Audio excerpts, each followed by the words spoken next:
Dalam menyokong keusahawanan tempatan, UDA Holdings berhad tidak ketinggalan menyertai Karnival Jom Heboh. KJH mengetengahkan inisiatif Hub Usahawan UDA. Penyertaan berkenaan bertujuan membuka akses pasaran lebih luas kepada usahawan selain menawarkan pengalaman niaga baru yang lebih kompetitif dan berdaya saing.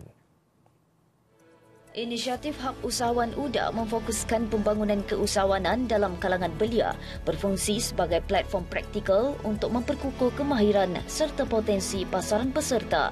Kami juga ada ketengahkan Hub Usahawan.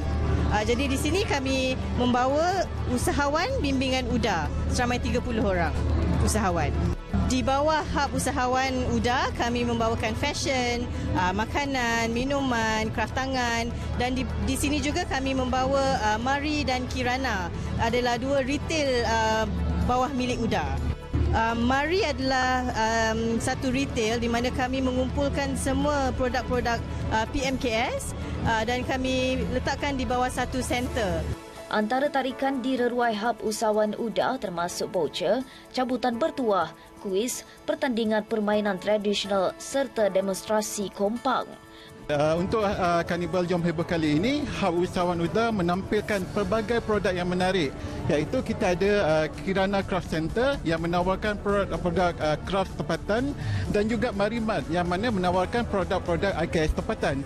Di samping itu, pelbagai juga makanan-makanan tempatan tersedia di Hub Usahawan UDA. UDA Holdings terus komited memacu transformasi keusahawanan Bumi Putra melalui pendekatan inklusif dan berimpak tinggi.